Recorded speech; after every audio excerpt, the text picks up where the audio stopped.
ਇੱਕ ਪਾਸੇ ਤਾਂ ਹੜ੍ਹਾਂ ਦੇ ਕਾਰਨ ਪੰਜਾਬ ਦੇ ਵਿੱਚ ਐਡੀ ਵੱਡੀ ਬਰਬਾਦੀ ਹੋਈ ਹੈ, ਦੂਜੇ ਪਾਸੇ ਕੇਂਦਰ ਜਾਂ ਪੰਜਾਬ ਦੀ ਸਰਕਾਰ ਵੱਲੋਂ ਤੁੱਕੀ ਨਹੀਂ ਦਿੱਤੀ ਗਈ, ਸਿਰਫ ਸਿਆਸੀ ਤੌਰ ਤੇ ਬਿਆਨਬਾਜ਼ੀ ਕਰਕੇ ਡੰਗ ਟਪਾਈ ਕੀਤੀ ਜਾ ਰਹੀ।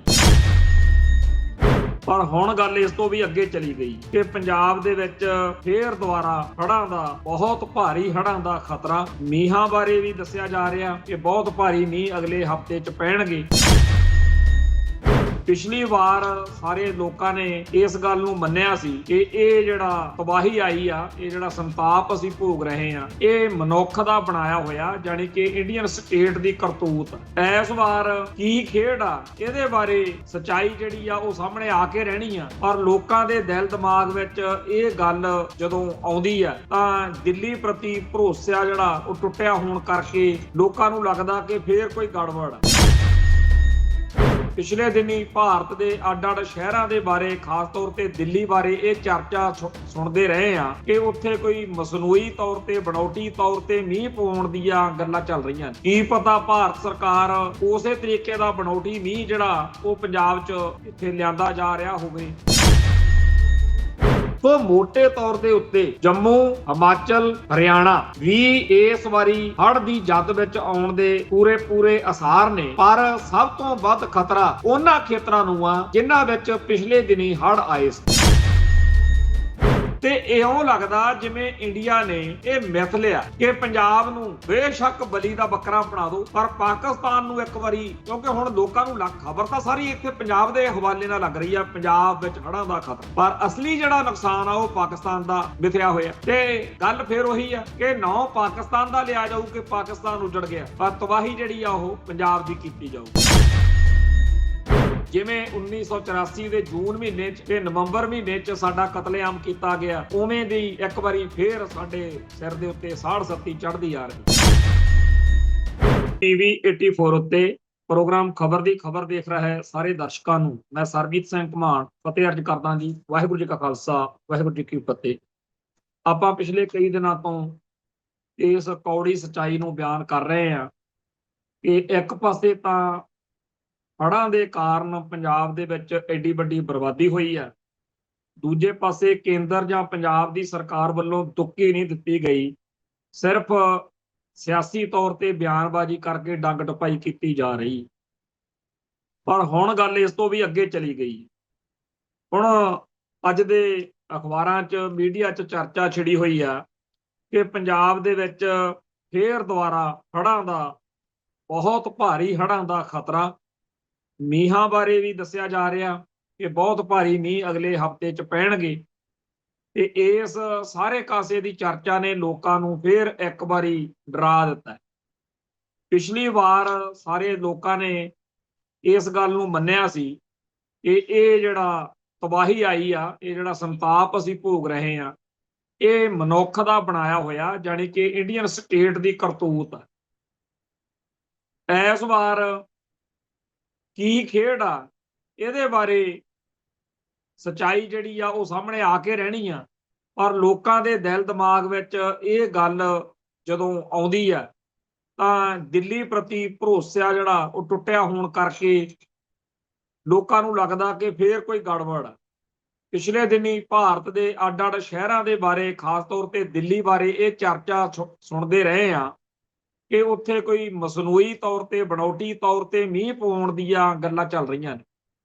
ਕੀ ਪਤਾ ਭਾਰਤ ਸਰਕਾਰ ਉਸੇ ਤਰੀਕੇ ਦਾ ਬਣਾਉਟੀ ਮੀਂਹ ਜਿਹੜਾ ਉਹ ਪੰਜਾਬ 'ਚ ਲਿਆ ਸਕਦੀ ਹੋਵੇ, ਇੱਥੇ ਲਿਆਂਦਾ ਜਾ ਰਿਹਾ ਹੋਵੇ, ਕਿਉਂਕਿ ਜਦੋਂ ਉਹਨਾਂ ਤੇ ਯਕੀਨ ਹੀ ਕੋਈ ਨਹੀਂ। ਖੈਰ, ਪਹਿਲਾਂ ਆਪਾਂ ਜਿਹੜੀ ਅੱਜ ਚਰਨਜੀਤ ਭੁੱਲਰ ਦੀ ਰਿਪੋਰਟ ਆ ਪੰਜਾਬ 'ਚ ਹੜ੍ਹਾਂ ਬਾਰੇ, ਉਹਦੇ ਉੱਤੇ ਉਹ ਪੜ੍ਹਦੇ ਆ, ਫਿਰ ਉਹਦੇ ਉੱਤੇ ਆਪਾਂ ਆਪਦੀ ਗੱਲ ਕਰਾਂਗੇ। ਹਾਲ ਹੀ ਵਿੱਚ ਭਿਆਨਕ ਹੜ੍ਹਾਂ ਦੀ ਤਬਾਹੀ ਝੱਲ ਚੁੱਕੇ ਪੰਜਾਬ ਵਿੱਚ ਮੁੜ ਤੋਂ ਹੜ੍ਹਾਂ ਦਾ ਖਤਰਾ ਬਣ ਚੁੱਕਿਆ। ਮੌਸਮ ਵਿਭਾਗ ਦੀ ਤਾਜ਼ਾ ਪੇਸ਼ੀ ਨਗੋਈ ਅਨੁਸਾਰ ਅੱਜ ਰਣਜੀਤ ਸਾਗਰ ਡੈਮ ਤੋਂ ਰਾਵੀ ਦਰਿਆ ਵਿੱਚ ਮੁੜ ਵਾਧੂ ਪਾਣੀ ਛੱਡਣਾ ਸ਼ੁਰੂ ਕਰ ਦਿੱਤਾ ਗਿਆ। ਕੱਲ ਜਾਣੀ ਕਿ ਰਣਜੀਤ ਸਾਗਰ ਡੈਮ ਤੋਂ ਰਾਵੀ ਦਰਿਆ ਵਿੱਚ, ਜਿਹਨੇ ਪਹਿਲਾਂ ਅਜਨਾਲਾ ਸੈਕਟਰ ਦੇ ਵਿੱਚ ਘੋਨੇਵਾਲਾ ਪਿੰਡ ਵੱਲ ਹੜ੍ਹ ਲਿਆਂਦੇ ਸੀ, ਉੱਥੇ ਪਾਣੀ ਫੇਰ ਦੁਬਾਰਾ ਛੱਡਣਾ ਸ਼ੁਰੂ ਕਰ ਦਿੱਤਾ ਗਿਆ। ਜਲ ਸਰੋਤ ਵਿਭਾਗ ਦੇ ਮੁੱਖ ਇੰਜੀਨੀਅਰਾਂ ਅਤੇ ਤਕਨੀਕੀ ਮਾਹਿਰਾਂ ਨੇ ਅੱਜ ਭਾਰਤੀ ਮੌਸਮ ਵਿਭਾਗ ਦੇ ਉੱਚ ਅਧਿਕਾਰੀਆਂ ਨਾਲ ਵਰਚੁਅਲ ਮੀਟਿੰਗ ਕਰਕੇ ਇਸ ਬਾਰੇ ਚਰਚਾ ਕੀਤੀ ਹੈ। ਉਧਰ ਭਾਖੜਾ ਬਿਆਸ ਮੈਨੇਜਮੈਂਟ ਬੋਰਡ ਨੇ ਵੀ ਅੰਦਰੂਨੀ ਤੌਰ ਤੇ ਚਰਚਾ ਸ਼ੁਰੂ ਕਰਕੇ ਰਣਨੀਤੀ ਬਣਾਉਣੀ ਸ਼ੁਰੂ ਕੀਤੀ ਹੈ। ਪੰਜਾਬ ਤਾਂ ਪਹਿਲੇ ਹੜ੍ਹਾਂ ਚੋਂ ਹੀ ਹਾਲੇ ਉਭਰਿਆ ਨਹੀਂ ਸੀ ਕਿ ਨਵੀਂ ਨੌਬਤ ਆ ਰਹੀ ਹੈ। ਪੰਜਾਬ ਲਈ ਅਕਤੂਬਰ ਦਾ ਪਹਿਲਾ ਹਫ਼ਤਾ ਚੁਣੌਤੀ ਭਰਿਆ ਰਹਿ ਸਕਦਾ। ਇਸ ਪਹਿਲੇ ਹਫ਼ਤੇ 'ਚ ਇੰਨਾ ਮੀਂਹ ਪੈਣ ਦੀ ਪੇਸ਼ੀਨਗੋਈ ਹੈ ਜਿੰਨਾ ਪਿਛਲੇ 80 ਵਰ੍ਹਿਆਂ ਵਿੱਚ ਦਰਜ ਨਹੀਂ ਕੀਤਾ ਗਿਆ। ਯਾਨੀ ਕਿ 80 ਸਾਲਾਂ 'ਚ ਕਦੇ ਉਨਾ ਮੀਂਹ ਨਹੀਂ ਪਿਆ ਜਿੰਨਾ ਇਹਨਾਂ ਦਿਨਾਂ 'ਚ। ਅੱਜ ਜਦੋਂ ਮੈਂ ਤੁਹਾਡੇ ਨਾਲ ਗੱਲ ਕਰ ਰਿਹਾ 3 ਅਕਤੂਬਰ, ਸੋ ਅਗਲੇ ਜਿਹੜੇ 3-4 ਦਿਨ ਨੇ ਉਹਦੇ ਬਾਰੇ ਦੱਸਿਆ ਜਾ ਰਿਹਾ ਕਿ ਪੰਜਾਬ 'ਚ ਬਹੁਤ ਭਾਰੀ ਮੀਂਹ ਜਿਹੜਾ ਉਹ ਆਉਣਾ ਹੈ। ਮੌਸਮ ਵਿਭਾਗ ਅਨੁਸਾਰ 4 ਅਕਤੂਬਰ ਰਾਤ ਤੋਂ ਬਾਰਿਸ਼ ਸ਼ੁਰੂ ਹੋਣ ਦੀ ਸੰਭਾਵਨਾ ਹੈ ਕਿ 6-7 ਅਕਤੂਬਰ ਨੂੰ ਭਾਰੀ ਤੋਂ ਬਹੁਤ ਭਾਰੀ ਬਾਰਿਸ਼ ਹੋਣ ਦਾ ਅਨੁਮਾਨ ਹੈ। ਮੌਸਮ ਵਿਭਾਗ ਨੇ ਪੰਜਾਬ ਵਿੱਚ ਇਹਨਾਂ 2 ਦਿਨਾਂ ਦੌਰਾਨ ਔਸਤ 110 ਮਿਲੀਮੀਟਰ, ਜੰਮੂ ਖੇਤਰ ਵਿੱਚ ਕਰੀਬ 120 ਮਿਲੀਮੀਟਰ, ਹਿਮਾਚਲ ਪ੍ਰਦੇਸ਼ ਵਿੱਚ ਔਸਤ 160 ਤੋਂ 180 ਮਿਲੀਮੀਟਰ ਬਾਰਿਸ਼ ਹੋਣ ਦੀ ਪੇਸ਼ੀਨਗੋਈ ਕੀਤੀ ਹੈ। ਮੌਸਮ ਵਿਭਾਗ ਅਨੁਸਾਰ ਪੰਜਾਬ, ਹਰਿਆਣਾ ਤੇ ਚੰਡੀਗੜ੍ਹ ਦੇ ਵੱਖ-ਵੱਖ ਹਿੱਸਿਆਂ ਵਿੱਚ 6-7 ਅਕਤੂਬਰ ਨੂੰ ਭਾਰੀ ਮੀਂਹ ਪਵੇਗਾ। ਪੰਜਾਬ ਦੇ ਖਾਸ ਕਰਕੇ ਪਠਾਨਕੋਟ, ਅੰਮ੍ਰਿਤਸਰ, ਤਰਨਤਾਰਨ, ਰੋਪੜ, ਜਲੰਧਰ, ਲੁਧਿਆਣਾ, ਪਟਿਆਲਾ, ਮੋਗਾ, ਮਾਨਸਾ, ਗੁਰਦਾਸਪੁਰ, ਬਰਨਾਲਾ ਤੇ ਬਠਿੰਡਾ 'ਚ ਭਾਰੀ ਮੀਂਹ ਪੈਣ ਦੀ ਸੰਭਾਵਨਾ। ਸੂਬਾ ਸਰਕਾਰ ਨੇ ਨਵੀਂ ਚੁਣੌਤੀ ਦੇ ਮੱਦੇਨਜ਼ਰ ਰਣਜੀਤ ਸਾਗਰ ਡੈਮ ਖਾਲੀ ਕਰਨਾ ਸ਼ੁਰੂ ਕਰ ਦਿੱਤਾ ਤੇ ਰਾਵੀ ਦਰਿਆ ਵਿੱਚ ਹੋਰ ਪਾਣੀ ਛੱਡਣਾ ਸ਼ੁਰੂ ਕਰ ਦਿੱਤਾ। 2 ਦਿਨ ਪਹਿਲਾਂ ਤੱਕ ਰਣਜੀਤ ਸਾਗਰ ਡੈਮ ਚੋਂ 10,000 ਕਿਊਸਕ ਪਾਣੀ ਛੱਡਿਆ ਜਾ ਰਿਹਾ ਸੀ। ਕੱਲ ਤੱਕ 20,362 ਕਿਊਸਕ ਤੇ ਅੱਜ ਬਾਅਦ ਦੁਪਹਿਰ 1 ਵਜੇ ਤੋਂ 37,686 ਕਿਊਸਕ ਪਾਣੀ ਜਿਹੜਾ ਉਹ ਛੱਡਣਾ ਸ਼ੁਰੂ ਕਰ ਦਿੱਤਾ ਗਿਆ। ਪੰਜਾਬ ਵਿੱਚ ਪਹਿਲਾਂ ਹੀ ਕਰੀਬ 5 ਲੱਖ ਏਕੜ ਫਸਲ ਪ੍ਰਭਾਵਿਤ ਹੋ ਚੁੱਕੀ ਹੈ। ਖੇਤਾਂ 'ਚੋਂ ਰੇਤਾ ਹਟਾਉਣ ਦਾ ਕੰਮ ਜੰਗੀ ਪੱਧਰ ਤੇ ਚੱਲ ਰਿਹਾ ਤਾਂ ਜੋ ਖੇਤਾਂ ਨੂੰ ਹਾੜੀ ਦੀ ਫਸਲ ਲਈ ਤਿਆਰ ਕੀਤਾ ਜਾ ਸਕੇ। ਜੇਕਰ ਮੁੜ ਹੜ੍ਹ ਆਉਂਦੇ ਨੇ ਤਾਂ ਖੇਤਾਂ 'ਚ ਦੁਬਾਰਾ ਰੇਤਾ ਚੜ੍ਹਨ ਦੀ ਸੰਭਾਵਨਾ ਹੈ। ਪੰਜਾਬ ਸਰਕਾਰ ਪਹਿਲਾਂ ਆਏ ਹੜ੍ਹਾਂ ਨਾਲ ਹੋਏ ਨੁਕਸਾਨ ਦੇ ਮੁਲਾਂਕਣ ਲਈ ਵਿਸ਼ੇਸ਼ ਗਿਰਦਾਵਰੀ ਕਰਵਾ ਰਹੀ ਹੈ ਤੇ ਦੀਵਾਲੀ ਤੋਂ ਪਹਿਲਾਂ ਮੁਆਵਜ਼ਾ ਵੰਡਣ ਦੀ ਗੱਲ ਆਖ ਰਹੀ ਹੈ। ਨਵੇਂ ਹਾਲਾਤ ਵਿੱਚ ਹਰ ਗਿਣਤੀ ਮਿਣਤੀ ਫੇਰ ਹੋ ਸਕਦੀ ਹੈ। ਪੰਜਾਬ ਸਰਕਾਰ ਨੂੰ ਵੱਡਾ ਖਦਸ਼ਾ ਹੈ ਕਿ ਮੀਂਹ ਪੈਣ ਦੀ ਸੂਰਤ ਵਿੱਚ ਰਾਵੀ ਦਰਿਆ ਵਿੱਚ 22 ਖੱਡਾਂ ਦੇ ਜ਼ਰੀਏ ਵਾਧੂ ਪਾਣੀ ਆਉਣ ਦੀ ਸੰਭਾਵਨਾ ਹੈ। ਰਣਜੀਤ ਸਾਗਰ ਡੈਮ ਵਿੱਚ ਪਾਣੀ ਦਾ ਪੱਧਰ 523.53 ਮੀਟਰ ਹੈ ਜੋ ਖਤਰੇ ਦੇ ਨਿਸ਼ਾਨ ਤੋਂ ਸਿਰਫ 4 ਫੁੱਟ ਹੇਠਾਂ ਹੈ ਤੇ ਹੁਣ ਪਾਣੀ ਦਾ ਪੱਧਰ ਹੋਰ ਘਟਾਇਆ ਜਾਣਾ ਹੈ ਤਾਂ ਜੋ 6-7 ਅਕਤੂਬਰ ਨੂੰ ਪਹਾੜਾਂ ਤੋਂ ਆਉਣ ਵਾਲੇ ਵਾਧੂ ਪਾਣੀ ਨੂੰ ਸੰਭਾਲਿਆ ਜਾ ਸਕੇ। ਪੰਜਾਬ ਵਿੱਚ ਬਾਰਿਸ਼ ਹੋਣ ਕਰਕੇ ਸਥਾਨਕ ਪਾਣੀ ਸਤਲੁਜ ਦਰਿਆ ਵਿੱਚ ਚੱਲੇਗਾ। ਪੌਂਗ ਡੈਮ ਖਤਰੇ ਦੇ ਨਿਸ਼ਾਨ ਤੋਂ ਕਰੀਬ 2 ਫੁੱਟ ਹੇਠਾਂ ਹੈ ਤੇ ਬਿਆਸ ਦਰਿਆ 'ਚ ਇਸ ਵੇਲੇ 17,171 ਕਿਊਸਕ ਪਾਣੀ ਚੱਲ ਰਿਹਾ। ਭਾਖੜਾ ਡੈਮ 'ਚ ਪਹਾੜਾਂ 'ਚੋਂ ਵੱਧ ਤੋਂ ਵੱਧ 39,254 ਕਿਊਸਕ ਪਾਣੀ ਆਇਆ ਤੇ ਇਸ ਡੈਮ 'ਚੋਂ ਸਤਲੁਜ ਵਿੱਚ ਵੱਧ ਤੋਂ ਵੱਧ 32,800 ਕਿਊਸਕ ਪਾਣੀ ਛੱਡਿਆ ਗਿਆ। ਕਸ਼ਲਿਆ ਡੈਮ ਜਿਹੜਾ ਹਰਿਆਣੇ ਦਾ, ਉਹਦੇ ਬਾਰੇ ਇੱਕ ਖਬਰ ਆਈ ਆ ਕਿ ਪੰਜਾਬ ਸਰਕਾਰ ਨੇ ਅੱਜ ਹਰਿਆਣੇ ਦੇ ਜਲ ਸਰੋਤ ਵਿਭਾਗ ਦੇ ਮੁੱਖ ਇੰਜੀਨੀਅਰ ਨੂੰ ਪੱਤਰ ਲਿਖ ਕੇ 6-7 ਅਕਤੂਬਰ ਨੂੰ ਸੰਭਾਵੀ ਭਾਰੀ ਮੀਂਹ ਦੇ ਹਵਾਲੇ ਨਾਲ ਕਿਹਾ ਕਿ ਹਰਿਆਣਾ ਕਸ਼ਲਿਆ ਡੈਮ ਨੂੰ ਰੈਗੂਲੇਟ ਕਰੇ ਤਾਂ ਜੋ ਪਹਾੜਾਂ ਚੋਂ ਆਉਣ ਵਾਲੇ ਪਾਣੀ ਨੂੰ ਡੈਮ ਵਿੱਚ ਸੰਭਾਲਿਆ ਜਾ ਸਕੇ। ਮਤਲਬ ਕਿ ਹਰਿਆਣਾ ਕਸ਼ਲਿਆ ਡੈਮ ਵਿੱਚ ਹੋਰ ਜਗ੍ਹਾ ਬਣਾਏ ਤਾਂ ਜੋ ਅਚਾਨਕ ਵਾਧੂ ਪਾਣੀ ਆਉਣ ਦੀ ਸੂਰਤ ਵਿੱਚ ਘੱਗਰ ਦਰਿਆ ਓਵਰਫਲੋ ਨਾ ਹੋਵੇ। ਸੋ ਮੋਟੇ ਤੌਰ ਦੇ ਉੱਤੇ ਜੰਮੂ, ਹਿਮਾਚਲ, ਹਰਿਆਣਾ ਵੀ ਇਸ ਵਾਰੀ ਹੜ੍ਹ ਦੀ ਜਦ ਵਿੱਚ ਆਉਣ ਦੇ ਪੂਰੇ ਅਸਾਰ ਨੇ, ਪਰ ਸਭ ਤੋਂ ਵੱਧ ਖਤਰਾ ਉਹਨਾਂ ਖੇਤਰਾਂ ਨੂੰ ਆ ਜਿਨ੍ਹਾਂ ਵਿੱਚ ਪਿਛਲੇ ਦਿਨੀ ਹੜ੍ਹ ਆਏ ਸੀ। ਅਜਨਾਲਾ ਸੈਕਟਰ, ਤੇ ਰਾਵੀ ਦਰਿਆ ਦੀ ਮਾਰ ਹੇਠ ਆਉਣ ਵਾਲਾ ਹੋਰ ਇਲਾਕਾ ਉਹ ਪਹਿਲਾਂ ਹੀ ਅਜੇ ਪੱਟਿਆ ਤਾਬ ਨਹੀਂ ਆਇਆ। ਇਹ ਨਵੀਂ ਵਿਪਤਾ ਸਿਰ ਤੇ ਖੜੀ ਆ। ਇੱਧਰ ਜਿਹੜਾ ਸਤਲੁਜ ਤੋਂ ਬਿਆਸ ਦੇ ਵਿਚਾਲੜਾ ਇਲਾਕਾ, ਖਾਸ ਤੌਰ ਤੇ ਮੰਡ ਦਾ ਇਲਾਕਾ, ਇੱਥੇ ਬਹੁਤ ਭਾਰੀ ਜਿਹੜਾ ਨੁਕਸਾਨ ਆ ਉਹ ਬੀਤੇ ਦਿਨਾਂ 'ਚ ਹੋਇਆ ਸੀ ਤੇ ਉਹ ਨੁਕਸਾਨ ਜਿਹੜਾ ਉਹ ਦੁਬਾਰਾ ਫੇਰ ਹੋਣ ਦੇ ਆਸਾਰ ਨੇ। ਜਿਹੜੀ ਇਸ ਤਬਾਹੀ ਦੇ ਪਿੱਛੇ ਲੋਕਾਂ ਦੇ ਵਿੱਚ ਇੱਕ ਖਿਆਲ ਜਿਹੜਾ ਦਿਨੋਂ ਦਿਨ ਵੱਧ ਰਿਹਾ ਉਹ ਬਹੁਤ ਖਤਰਨਾਕ। ਬੀਤੇ ਦੌਰ ਵਿੱਚ ਜੰਗਾਂ ਯੁੱਧਾਂ ਦੇ ਵਿੱਚ ਕੌਮਾਂ ਨੂੰ ਮਾਰਿਆ ਜਾਂਦਾ ਸੀ। ਅੱਜ ਜ਼ਮਾਨੇ ਹੋਰ ਨੇ। ਜਦੋਂ ਪਿਛਲੇ ਹੜ੍ਹਾਂ ਦੇ ਦਿਨਾਂ 'ਚ ਆਪਾਂ ਚਰਚਾ ਕਰਦੇ ਸੀ ਕਿ ਭਾਰਤੀ ਤੰਤਰ ਦਾ ਹਿੱਸਾ ਰਹੇ ਇੱਕ ਸਿੱਖ ਅਧਿਕਾਰੀ ਦਾ ਤੇ ਇੱਕ ਉਹ ਜਿਹੜਾ ਘਟੀਆ ਜਿਹਾ ਜਿਹਨੂੰ ਸਾਰੇ ਗਾਲਾਂ ਕੱਢਦੇ ਰਹਿੰਦੇ ਆ, ਲਾਲਾ ਜੀ। ਹੁਣ ਇਹਨਾਂ ਦੋਨਾਂ ਬੰਦਿਆਂ ਨੇ ਉਹ ਮਾਹੌਲ ਸਿਰਜਿਆ ਜੀ ਤੋਂ ਲੋਕਾਂ ਨੂੰ ਲੱਗਿਆ ਕਿ ਇੰਡੀਆ ਦੀ ਇਹ ਪਲੈਨਿੰਗ ਆ ਕਿ ਹੜ੍ਹ ਲਿਆਂਦੇ ਜਾਣ। ਤੇ ਉਸ ਤੋਂ ਬਾਅਦ ਵਿੱਚ ਇਸ ਗੱਲ ਦੇ ਉੱਤੇ ਸਾਰੇ ਹੜ੍ਹਾਂ ਦੌਰਾਨ ਚਰਚਾ ਚੱਲਦੀ ਰਹੀ। ਹੁਣ ਆ ਗਿਆ ਦੁਬਾਰਾ ਉਹ ਮਾਹੌਲ ਤੇ ਇਉਂ ਲੱਗਦਾ ਜਿਵੇਂ ਇੰਡੀਆ ਨੇ ਇਹ ਮਿਥ ਲਿਆ ਕਿ ਪੰਜਾਬ ਨੂੰ ਬੇਸ਼ੱਕ ਬਲੀ ਦਾ ਬੱਕਰਾ ਬਣਾ ਦਿਓ, ਪਰ ਪਾਕਿਸਤਾਨ ਨੂੰ ਇੱਕ ਵਾਰੀ, ਕਿਉਂਕਿ ਹੁਣ ਲੋਕਾਂ ਨੂੰ ਖਬਰ ਤਾਂ ਸਾਰੀ ਇੱਥੇ ਪੰਜਾਬ ਦੇ ਹਵਾਲੇ ਨਾਲ ਲੱਗ ਰਹੀ ਆ, ਪੰਜਾਬ ਵਿੱਚ ਹੜ੍ਹਾਂ ਦਾ ਖਤਰਾ, ਪਰ ਅਸਲੀ ਜਿਹੜਾ ਨੁਕਸਾਨ ਆ ਉਹ ਪਾਕਿਸਤਾਨ ਦਾ ਮਿਥਿਆ ਹੋਇਆ। ਤੇ ਗੱਲ ਫਿਰ ਉਹੀ ਆ ਕਿ ਨਾਂ ਪਾਕਿਸਤਾਨ ਦਾ ਲਿਆ ਜਾਊ ਕਿ ਪਾਕਿਸਤਾਨ ਉਜੜ ਗਿਆ, ਪਰ ਤਬਾਹੀ ਜਿਹੜੀ ਆ ਉਹ ਪੰਜਾਬ ਦੀ ਕੀਤੀ ਜਾਊ। ਇਸ ਮਾਹੌਲ ਦੇ ਵਿੱਚ ਸਾਡੇ ਲਈ ਦਿਨ ਜਿਹੜੇ ਨੇ ਆਉਣ ਵਾਲੇ ਉਹ ਬਹੁਤ ਭਾਰੀ ਨੇ, ਸੰਤਾਪ ਵਾਲੇ ਨੇ। ਜਿਵੇਂ 1984 ਦੇ ਜੂਨ ਮਹੀਨੇ 'ਚ ਤੇ ਨਵੰਬਰ ਮਹੀਨੇ 'ਚ ਸਾਡਾ ਕਤਲੇਆਮ ਕੀਤਾ ਗਿਆ, ਉਵੇਂ ਦੀ ਇੱਕ ਵਾਰੀ ਫੇਰ ਸਾਡੇ ਸਿਰ ਦੇ ਉੱਤੇ ਸਾੜ ਸੱਤੀ ਚੜ੍ਹਦੀ ਆ ਰਹੀ। ਖੈਰ, ਜਦੋਂ ਉਹ ਦਿਨ ਆਉਣਗੇ ਉਹ ਵੀ ਦੇਖ ਲਵਾਂਗੇ। ਹੁਣ ਅਗਲਾ ਜਿਹੜਾ ਮਸਲਾ ਉਹ ਇਹ ਆ ਕਿ ਅਫਗਾਨਿਸਤਾਨ ਦੇ ਵਿਦੇਸ਼ ਮੰਤਰੀ ਆਮਿਰ ਖਾਨ ਮੁਤੱਕੀ ਅਗਲੇ ਹਫ਼ਤੇ ਭਾਰਤ ਦੌਰੇ ਤੇ ਆ ਰਹੇ ਨੇ ਤੇ ਅਖਬਾਰਾਂ ਦੇ ਵਿੱਚ ਖਬਰ ਇਹ ਆ ਕਿ 9 ਤੋਂ 10 ਅਕਤੂਬਰ ਨੂੰ ਇਹ ਦੌਰਾ ਜਿਹੜਾ ਇਹ ਹੋਣਾ।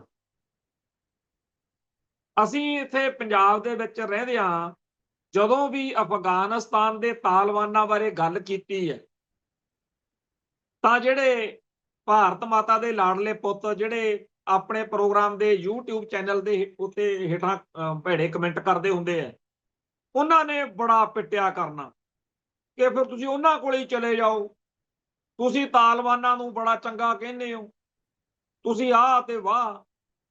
ਇੱਕ ਤੁਹਾਨੂੰ ਯਾਦ ਹੋਣਾ, ਜਦੋਂ ਬਹੁਤ ਸਾਰੇ ਸਿੱਖ ਜਿਹੜੇ ਸੀ ਮਾਹੌਲ ਵਿਗੜਨ ਕਰਕੇ ਪਾਕਿਸਤਾਨ ਤੇ ਹੋਰਨਾਂ ਮੁਲਕਾਂ ਨੂੰ ਨਿਕਲੇ, ਭਾਰਤ ਨੂੰ ਵੀ ਬਹੁਤ ਸਾਰੇ ਜਿਹੜੇ ਸਿੱਖ ਸੀ ਉਹ ਇੱਥੇ ਆ ਗਏ ਅਫਗਾਨਿਸਤਾਨ। ਉਹਨਾਂ ਨੂੰ ਮੇਰਾ ਨੰਬਰ ਦਿੱਤਾ ਗਿਆ ਤੇ ਅਫਗਾਨਿਸਤਾਨ ਦੇ ਸਿੱਖਾਂ ਤੋਂ ਰਾਤ ਨੂੰ ਵੇਲੇ ਕਵੇਲੇ ਮੈਨੂੰ ਫੋਨ ਕਰਵਾ ਕੇ ਤੰਗ ਪਰੇਸ਼ਾਨ ਕਰਵਾਉਣ ਦੀ ਵੀ ਇੱਕ ਵਾਰੀ ਚਾਲ ਜੀ ਚੱਲੀ ਗਈ, ਪਰ ਆਪਾਂ ਇਹਨਾਂ ਗੱਲਾਂ ਨੂੰ ਸਮਝਦੇ ਸੀ।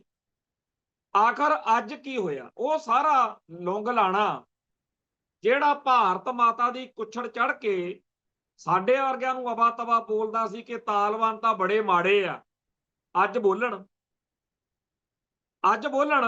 ਅੱਜ ਉਹੀ ਭਾਰਤ ਮਾਤਾ ਉਹਨਾਂ ਤਾਲਿਬਾਨਾਂ ਦੇ ਆਲੇ ਦੁਆਲੇ ਗੇੜੇ ਕੱਢਦੀ ਫਿਰਦੀ। ਕਿਉਂ? ਅਸੀਂ ਇਹੀ ਦੱਸਣਾ ਚਾਹੁੰਦੇ ਆ ਕਿ ਜਿਹਦੀ ਜੁੱਤੀ ਕਾਇਮ ਆ ਨਾ, ਇਹ ਉਧਰ ਨੂੰ ਭੱਜਦੇ। ਬਾਹਮਣਵਾਦ ਦੀ ਇੰਡੀਆ ਦੀ ਇਹੀ ਹਿਸਟਰੀ ਆ ਕਿ ਜਿਹਦਾ ਛਤਰ ਕਾਇਮ ਆ, ਜੇ ਮੁਸਲਮਾਨਾਂ ਦਾ ਕਾਇਮ ਸੀ, ਮੁਗਲਾਂ ਪਠਾਨਾਂ ਦਾ ਕਾਇਮ ਸੀ, ਅੱਜ ਅਫਗਾਨੀਆਂ ਦਾ ਕਾਇਮ ਆ, ਜਿਹਦਾ ਵੀ ਛਤਰ ਕਾਇਮ ਆ ਜੀ ਇਹ ਉਹਦੇ ਪੈਰਾਂ 'ਚ ਪੈ ਜਾ। ਸਿੱਖੋ ਆਪਦਾ ਛਤਰ ਕਾਇਮ ਕਰੋ, ਫੇਰ ਦੇਖੋ। ਅੱਜ ਇਹ ਕਹਿੰਦੇ ਆ ਨਾ ਫਲਾਨਾ ਦਹਿਸ਼ਤਗਰਦ, ਫਲਾਨਾ ਟੈਰੋਰਿਸਟ, ਇਹ ਤਾਂ ਮਿਹਨਤਾਂ ਕਰਨਗੇ ਜਿਨ੍ਹਾਂ ਨੂੰ ਅੱਜ ਇਹ ਕਹਿੰਦੇ ਆ ਜੀ ਫਲਾਨਾ ਬੜਾ ਮਾੜਾ, ਫਲਾਨਾ ਬੜਾ ਭੈੜਾ। ਇਹ ਉਹਨਾਂ ਦੇ ਕਹਿਣਗੇ ਇੱਕ ਵਾਰੀ ਸਾਡੇ ਘਰੇ ਚਰਨ ਤਾਂ ਪਾ ਕੇ ਜਾਓ। ਸੋ ਜਿਹੜੇ ਲੋਕ ਬੀਤੇ ਦਿਨਾਂ ਵਿੱਚ ਭਾਰਤੀਆਂ ਦੇ ਮਗਰ ਲੱਗ ਕੇ ਤਾਲਿਬਾਨਾਂ ਨੂੰ ਭੈੜਾ ਬੋਲਦੇ ਰਹੇ ਤੇ ਜਿਹੜੇ ਤਾਲਬਾਨਾਂ ਦੀ ਹਮਦਰਦੀ ਕਰਨ ਵਾਲਿਆਂ ਨੂੰ ਭੈੜਾ ਬੋਲਦੇ ਰਹੇ। ਉਹ ਚੱਪਣੀਆਂ ਚੁੱਪਣੀਆਂ ਲੈ ਲਓ, ਸ਼ਰਮ ਨਾਲ ਡੁੱਬ ਕੇ ਮਰ ਜਾਓ। ਭਾਰਤ ਮਾਤਾ ਦਾ ਤਾਲਬਾਨਾਂ ਦੇ ਦੁਆਲੇ ਹੋਈ ਫਿਰਦੀ ਹੈ ਜੀ।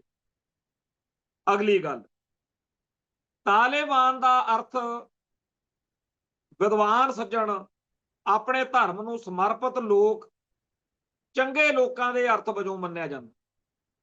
ਪਰ ਇੱਥੇ ਗੋਦੀ ਮੀਡੀਆ ਨੇ ਤਾਲਿਬਾਨ ਦੇ ਅਰਥ ਬਹੁਤ ਭੈੜੇ ਤੇ ਮਾੜੇ ਬਣਾ। ਇੱਥੇ ਜਦੋਂ ਵੀ ਕੋਈ ਜ਼ੁਲਮ ਕਰਦਾ ਸੀ, ਧੱਕਾ ਕਰਦਾ ਸੀ, ਮਾੜਾ ਕਰਦਾ ਸੀ, ਉਹਨੂੰ ਕਹਿੰਦੇ ਸੀ ਇਹ ਤਾਂ ਤਾਲਿਬਾਨੀਕਰਨ ਹੋ ਗਏ। ਅੱਜ ਤਾਲਿਬਾਨੀਕਰਨ ਕਿੱਧਰ ਗਿਆ ਜੀ ਉਹ? ਸੋ ਅੱਜ ਦੀ ਤਰੀਕ ਵਿੱਚ ਭਾਰਤ ਮਾਤਾ ਦਾ ਜਲੂਸ ਨਿਕਲ ਚੱਕਿਆ ਪੂਰੀ ਤਰ੍ਹਾਂ। ਤੇ ਆਉਣ ਵਾਲੇ ਦਿਨਾਂ ਦੇ ਵਿੱਚ ਵੀ ਇਹ ਗੱਲ ਚੇਤੇ ਰੱਖੋ, ਜਿਹੜੀਆਂ ਕੌਮਾਂ, ਧਰਮਾਂ, ਮੁਲਕਾਂ ਦੇ ਇਹ ਉਲਟ ਬੋਲਦੇ ਨੇ, ਇਹ ਉਹਨਾਂ ਸਾਰਿਆਂ ਦੇ ਪੈਰੀ ਪੈਣਗੇ। ਜਦੋਂ ਖਾਲਿਸਤਾਨ ਬਣ ਗਿਆ ਉਦੋਂ ਖਾਲਿਸਤਾਨੀਆਂ ਦੇ ਵੀ ਪੈਰ ਫੜਨਗੇ। ਅਫਗਾਨਿਸਤਾਨ ਦੇ ਤਾਲਿਬਾਨ ਆਗੂ ਦਾ ਭਾਰਤ ਦੌਰਾ, ਇਹ ਖਬਰ ਉਹਨਾਂ ਸਾਰੇ ਲੋਕਾਂ ਦੇ ਸਿਰ ਦੇ ਵਿੱਚ ਸਵਾਹ ਆ ਜਿਹੜੇ ਤਾਲਿਬਾਨਾਂ ਨੂੰ ਮਾੜਾ ਬੋਲਦੇ ਰਹੇ। ਅਗਲੀ ਗੱਲ, ਇੱਥੇ ਇਹਨਾਂ ਦੇ ਬਹੁਤ ਸਾਰੇ ਇਹੋ ਜਿਹੇ ਲੰਡੂ ਲੀਡਰ ਨੇ ਜਿਹੜੇ ਕਹਿੰਦੇ ਆ ਜੀ ਹਿੰਦੂ ਰਾਸ਼ਟਰ ਬਣਿਆ ਪਿਆ। ਜਿਹੜਾ ਮੋਹਨ ਭਾਗਵਤ ਆ, ਉਹਨੇ ਵੀ ਪਿਛਲੇ ਦਿਨੀ ਬਥੇਰਾ ਕਮਲ ਕੁੱਟਿਆ। ਉਹਦਾ ਇੱਕ ਕਲਿੱਪ ਸੋਸ਼ਲ ਮੀਡੀਆ ਤੇ ਘੁੰਮ ਰਿਹਾ ਕਿ ਹਿੰਦੂ ਰਾਸ਼ਟਰ ਬਣਾਉਣਾ ਥੋੜੀ ਆ, ਬਣਿਆ ਹੀ ਪਿਆ ਉਹ ਤਾਂ। ਤੇ ਹਿੰਦੂ ਰਾਸ਼ਟਰ ਬਣਾਉਣ ਵਾਲੀ ਜਿਹੜੀ ਉਹਨਾਂ ਦੀ ਜੁੰਡਲੀ ਆ, ਉਹਨਾਂ ਚੋਂ ਕੋਈ ਤਾਂ ਜਿਵੇਂ ਉਹ ਇੱਕ ਕਸ਼ਮੀਰ ਗਿਰੀ ਫੜਿਆ ਗਿਆ ਪਿਛਲੇ ਦਿਨੀ, ਖਾਲਿਸਤਾਨ ਵਿਰੋਧੀ ਫਰੰਟ ਦਾ ਲੀਡਰ ਕਹਿੰਦੇ ਫੜਿਆ ਗਿਆ। ਕਾਹਦੇ 'ਚ ਫੜਿਆ ਗਿਆ? ਨਸ਼ੇ 'ਚ, ਨਸ਼ਿਆਂ ਦੇ ਮਾਮਲੇ। ਸੋ ਜਿੰਨੇ ਵੀ ਇਹ ਬੰਦੇ ਨੇ, ਕੋਈ ਗਊਆਂ ਦੇ ਵੱਧ 'ਚ ਫੜਿਆ ਜਾਂਦਾ, ਕੋਈ ਹੋਰ ਕੁੱਤੇ ਕੰਮ 'ਚ ਫੜਿਆ ਜਾਂਦਾ। ਇਹਨਾਂ ਲੋਕਾਂ ਨੇ ਪੰਜਾਬ ਦੀ ਜਵਾਨੀ ਨੂੰ ਕਰਾਹੇ ਪਾਉਣ ਲਈ, ਤਬਾਹ ਕਰਨ ਲਈ, ਪੰਜਾਬ ਦਾ ਉੜਤਾ ਪੰਜਾਬ ਬਣਾਉਣ ਲਈ ਦਿਨ ਰਾਤ ਇੱਕ ਕੀਤਾ ਪਿਆ। ਬੜੀ ਵੱਡੀ ਗਿਣਤੀ 'ਚ ਏਜੰਸੀਆਂ ਇਸ ਕੰਮ ਤੇ ਲੱਗੀਆਂ ਹੋਈਆਂ। ਇਹ ਦੁਨੀਆ ਭਰ ਦਾ ਦਸਤੂਰ ਆ। ਜਿਹੜੀ ਕੌਮ ਨੂੰ ਗੁਲਾਮ ਬਣਾਉਣਾ ਹੋਵੇ, ਜਿਸ ਖਿੱਤੇ ਦੇ ਲੋਕਾਂ ਦਾ ਘਾਣ ਕਰਨਾ ਹੋਵੇ, ਉੱਥੇ ਅਯਾਸ਼ੀ, ਬਦਮਾਸ਼ੀ, ਨਸ਼ਾ, ਇਹ ਸਾਰੀ ਦੁਨੀਆ 'ਚ ਦਸਤੂਰ ਚੱਲਦਾ। ਸੋ ਸਾਡੇ ਵੀ ਇੱਥੇ ਅੰਬਾਨੀ ਅਡਾਨੀ ਦੇ ਪੋਰਟਾਂ ਰਾਹੀਂ, ਕਸ਼ਮੀਰ ਗਿਰੀਆਂ ਰਾਹੀਂ, ਇੰਦਰਜੀਤ ਵਰਗੇ, ਰਾਜਜੀਤ ਵਰਗੇ ਪੁਲਿਸ ਅਧਿਕਾਰੀਆਂ ਰਾਹੀਂ, ਹੋਰ ਇਧਰੋਂ ਉਧਰੋਂ ਇੱਕ ਪੂਰਾ ਤੰਤਰ ਲੱਗਿਆ ਹੋਇਆ, ਜਿਹਦਾ ਹੈਗਾ ਕਿ ਪੰਜਾਬ ਦੇ ਪਿੰਡਾਂ 'ਚ ਹਰ ਰੋਜ਼ 5-5, 6-6 ਅਰਥੀਆਂ ਉੱਠਣ ਕਿ ਕਤਲੇਆਮ ਜਿਹੜਾ ਹੈਗਾ ਹੱਥੀਂ ਮਾਰਨ ਦੀ ਬਜਾਏ AK-47 ਨਾਲ ਮਾਰਨ ਦੀ ਬਜਾਏ ਐ ਮਾਰੋ। ਤੀਜਾ ਤਰੀਕਾ ਉਹਨਾਂ ਨੇ ਸਾਡੀ ਨਸਲਕੁਸ਼ੀ ਦਾ ਲੱਭਿਆ ਭਈਆਂ ਰਾਹੀਂ। ਲੁਧਿਆਣੇ ਦਾ ਜਿਹੜਾ ਹਰਨਾਮਪੁਰਾ ਪਿੰਡ ਵਾ, ਸੰਗੋਵਾਲ ਵਾਲੀ ਨਹਿਰ ਕੋਲੇ, ਉੱਥੇ ਜਿੰਨੀ ਬੇਰਹਿਮੀ ਨਾਲ ਅੱਜ ਉਹਦੀਆਂ ਵੀਡੀਓਜ਼ ਆਈਆਂ ਨੇ। ਉਹ ਵਿਚਾਰੇ ਕਿਤੇ ਦੁਸਹਿਰੇ ਦੇ ਚੱਕਰ 'ਚ 3-4 ਆਪਦੇ ਪਰਿਵਾਰ ਦੇ 2 ਸਗੇ ਭਰਾ, ਇੱਕ ਹੋਰ ਜਾਣ, ਇਹ 15-20 ਭਈਏ ਉਹਨਾਂ ਨੂੰ ਟੁੱਟ ਕੇ ਪੈ ਗਏ। ਕੋਈ ਗੱਲ ਨਹੀਂ, ਕੋਈ ਬਾਤ ਨਹੀਂ, ਸਿਰ ਪਾੜ ਤੇ, ਲੱਤਾਂ ਬਾਹਾਂ ਤੋੜਤੀਆਂ, ਇੱਕ ਵਿਚਾਰਾ ਮਾਰ ਕੇ ਨਹਿਰ 'ਚ ਰੋੜਤਾ। ਤੇ ਅੱਜ ਦੀ ਤਰੀਕ 'ਚ ਉਹ ਸਾਰੇ ਸੁੰਨ ਜਿਹੇ ਹੋਏ ਫਿਰਦੇ ਆ, ਜਿਹੜੇ ਪਿਛਲੇ ਦਿਨਾਂ 'ਚ ਮੱਤਾਂ ਦਿੰਦੇ ਸੀ ਕਿ ਭਈਓ ਤੋਂ ਗਰੀਬ ਕਿਰਤੀ ਹੈ ਜੀ, ਇਨਕਾ ਕਿਆ ਹੈ। ਹੁਣ ਦੇਣਗੇ ਅਗਲੇ ਅਕਲ। ਉਹ ਮੈਨੂੰ ਇਸ ਗੱਲ ਦਾ ਅੱਜ ਵੀ ਪਤਾ ਵੀ ਜਿਨ੍ਹਾਂ ਨੂੰ ਭਈਆਂ ਦਾ ਬਹੁਤ ਹੇਜ ਆਉਂਦਾ, ਉਹਨਾਂ ਨੂੰ ਸਾਡੀਆਂ ਗੱਲਾਂ ਬੁਰੀਆਂ ਲੱਗਣਗੀਆਂ। ਪਰ ਜਦੋਂ ਤੁਹਾਡੀਆਂ ਧੀਆਂ ਭੈਣਾਂ ਕੱਢ ਕੇ ਲੈ ਕੇ ਜਾਣਗੇ, ਤੁਹਾਡੀਆਂ ਜਨਾਨੀਆਂ ਤੁਹਾਡੇ ਦਰਾਂ ਤੇ ਖੜ ਕੇ ਪਿੱਟਣਗੀਆਂ ਵੀ ਤੂੰ ਇਹਨੂੰ ਆਪਦੇ ਘਰ 'ਚ ਵਾੜਿਆ ਸੀ, ਮੈਨੂੰ ਪੈ ਨਿਕਲਿਆ। ਜਦੋਂ ਤੁਹਾਡੀਆਂ ਇੱਜ਼ਤਾਂ ਲੀਰੋ ਲੀਰ ਕਰਨਗੇ, ਤੁਹਾਡੇ ਭੋਰਾ ਭਰ ਨਿਆਣਿਆਂ ਨਾਲ, ਛੋਟੀਆਂ ਬੱਚੀਆਂ ਨਾਲ, ਪੋਤੀਆਂ ਦੋਤੀਆਂ ਨਾਲ ਖੇਹ ਕਰਨਗੇ, ਜਦੋਂ ਤੁਹਾਡੇ ਇਸ ਤਰ੍ਹਾਂ ਜਿਵੇਂ ਆਹ ਕੱਲ ਹੋਇਆ ਘੇਰ ਘੇਰ ਕੇ ਸਿਰ 'ਚ ਸਿੱਟਣਗੇ ਤੁਹਾਡੇ ਬੇਸਬਾਲ, ਉਦੋਂ ਸ਼ਾਇਦ ਤੁਹਾਨੂੰ ਚੇਤਾ ਆਵੇ ਕਿ ਯਾਰ ਉਹ ਪਿੱਟਦੇ ਤਾਂ ਸਹੀ ਸੀ। ਪਰ ਇੰਡੀਅਨ ਸਟੇਟ ਨੇ ਇਹ ਇੱਥੇ ਟੈਰੋਰਿਸਟ ਭੇਜੇ ਹੋਏ ਨੇ। ਇੱਕ ਪਾਣੀ ਰਾਹੀਂ, ਹੜ੍ਹਾਂ ਰਾਹੀਂ ਨਸਲਕੁਸ਼ੀ ਹੋ ਰਹੀ ਆ, ਇੱਕ ਭਈਆਂ ਰਾਹੀਂ ਹੋ ਰਹੀ ਆ, ਇੱਕ ਨਸ਼ਿਆਂ ਰਾਹੀਂ ਹੋ ਰਹੀ ਆ, ਹੋਰ ਕਈ ਢੰਗ ਤਰੀਕੇ ਅਪਣਾਏ ਜਾ ਰਹੇ ਨੇ। ਅਸਲ ਵਿੱਚ ਇਹ ਆ ਕਿ ਜਿਹੜਾ ਕਾਂਗਰਸ ਨੇ ਜ਼ੁਲਮ ਕੀਤਾ, ਉਹ ਕਹਿੰਦੇ, ਬੀਜੇਪੀ ਵਾਲੇ ਕਹਿੰਦੇ ਤੁਸੀਂ ਤਾਂ ਕਮਲੇ ਹੋ, ਤੁਸੀਂ ਗੋਲੀਆਂ ਨਾਲ ਮਾਰਦੇ ਸੀ, ਇਹ ਸ਼ਹੀਦ ਬਣ ਜਾਂਦੇ ਸੀ। ਇਹਨਾਂ ਦੀਆਂ ਫੋਟੋਆਂ ਲਾ ਕੇ ਇਹਨਾਂ ਨੂੰ ਯੋਧਿਆਂ ਵਾਂਗੂ ਕੌਮ ਸਤਿਕਾਰਦੀ ਸੀ। ਅਸੀਂ ਇਹਨਾਂ ਨੂੰ ਇਉਂ ਮਾਰਾਂਗੇ ਕਿ ਲੋਕ ਕਹਿਣਗੇ ਕਿ ਯਾਰ ਆਪਦੀ ਕਰਤੂਤ ਨਾਲ ਮਰਿਆ, ਨਸ਼ਾ ਕਰਕੇ ਮਰਿਆ। ਸੋ ਮੈਂ ਉਹਨਾਂ ਸਾਰਿਆਂ ਨੂੰ ਜਿਹੜੇ ਇਹਨਾਂ ਦਿਨਾਂ ਵਿੱਚ ਇੰਡੀਅਨ ਸਟੇਟ ਦੇ ਟਰੈਪ ਵਿੱਚ ਫਸ ਕੇ ਮਰ ਰਹੇ ਨੇ, ਹਰ ਉਸ ਪੰਜਾਬੀ ਨੂੰ ਸਟੇਟ ਟੈਰੋਰਿਜ਼ਮ ਦਾ ਵਿਕਟਮ ਮੰਨਦਾ, ਸ਼ਿਕਾਰ ਮੰਨ। ਅੱਜ ਦੇ ਅਖਬਾਰ ਦੇ ਉੱਤੇ ਇੱਕ ਵੱਡੀ ਖਬਰ ਲੱਗੀ ਆ ਕਿ ਪੰਜਾਬ ਵਿੱਚ ਨਸ਼ਿਆਂ ਦੇ ਜਿਹੜਾ ਕਾਨੂੰਨ ਆ NDPS ਐਕਟ, ਉਹਦੇ ਤਹਿਤ ਸਭ ਤੋਂ ਵੱਧ ਕੇਸ ਦਰਜ ਨੇ। ਤੇ ਇਸ ਸਾਲ ਦੇ ਵਿੱਚ 2025 ਦੇ ਜਿਹੜਾ ਹੁਣ ਅਕਤੂਬਰ ਮਹੀਨੇ ਤੱਕ 1566 ਕਿਲੋ ਹੈਰੋਇਨ ਜਿਹੜੀ ਆ ਉਹ ਬਰਾਮਦੀ ਹੋਈ ਆ ਤੇ 30,000 ਦੇ ਕਰੀਬ ਗ੍ਰਿਫਤਾਰੀਆਂ ਹੋਈਆਂ। ਇਹ ਜਿਹੜੀਆਂ ਗ੍ਰਿਫਤਾਰੀਆਂ ਨੇ ਇਹ ਉਹਨਾਂ ਲੋਕਾਂ ਦੀਆਂ ਨੇ ਜਿਨ੍ਹਾਂ ਨੂੰ ਪਹਿਲਾਂ ਨਸ਼ੇ ਤੇ ਲਾਇਆ ਗਿਆ ਤੇ ਜਦੋਂ ਉਹਨਾਂ ਕੋਲੇ ਕੁੜੀ ਫੜੀ ਗਈ ਫਿਰ ਐ ਹੋ ਗਿਆ ਵੀ 30,000 ਬੰਦਾ ਨਸ਼ਾ ਕਰਦਾ। ਸੱਚਾਈ ਇਹ ਆ ਕਿ ਇਹ ਭਾਰਤ ਸਰਕਾਰ ਦਾ ਪ੍ਰੋਜੈਕਟ ਵਾ ਕਿ ਪੰਜਾਬ ਦੇ ਵਿੱਚ ਘਰ ਘਰ ਨਸ਼ਾ ਉੱਪੜਦਾ ਕਰ। ਕੱਲ ਸਾਡੇ ਬੰਦਿਆਂ ਨੂੰ ਬੜਾ ਚਾਅ ਚੜਿਆ ਹੋਇਆ ਸੀ ਕਿ ਭਾਰਤ ਸਰਕਾਰ ਨੇ ਪਹਿਲੀ ਪਾਤਸ਼ਾਹੀ ਦੇ ਪ੍ਰਕਾਸ਼ ਪੁਰਬ ਮੌਕੇ ਪਾਕਿਸਤਾਨ ਜਿਹੜਾ ਜਥਾ ਉਹ ਜਾਣ ਦਾ ਮਨਜ਼ੂਰੀ ਦੇ। ਸਭ ਤੋਂ ਭੈੜੀ ਗੱਲ ਹੀ ਇਹ ਲੱਗਦੀ ਆ ਉਹ ਮਨਜ਼ੂਰੀ ਦੇਣਗੇ ਜਿਹੜੇ ਕੱਲ ਸਾਡੇ ਦਰਾਂ 'ਚ ਖੜੇ ਸੀ ਕਿ ਗੁਰੂ ਸਾਹਿਬ ਜੀ ਸਾਡਾ ਧਰਮ ਬਚਾ ਦਿਓ। ਉਹ ਮਨਜ਼ੂਰੀਆਂ ਦੇਣ ਜੋਗੇ ਕਰਤੇ ਅੱਜ ਆਪਾਂ। ਕਿੰਨੀ ਤਰਾਸਦੀ ਵਾਲੀ ਗੱਲ ਹੈ। ਤੇ ਉੱਪਰੋਂ ਜੋ ਉਹਨਾਂ ਨੇ ਸਾਡੇ ਨਾਲ ਪੱਤਾ ਖੇਡਿਆ ਉਹ ਵੀ ਅੱਜ ਦੇ ਅਖਬਾਰਾਂ 'ਚ ਚਰਚਾ 'ਚ ਆ ਕਿ ਇਹ ਜਿਹੜੀ ਦਰਿਆ ਦੀ ਲਈ ਲੱਗਦੀ ਆ ਨਾ ਕਿ ਦੇਖੋ ਮੋਦੀ ਕਿੱਡਾ ਗ੍ਰੇਟ ਆ।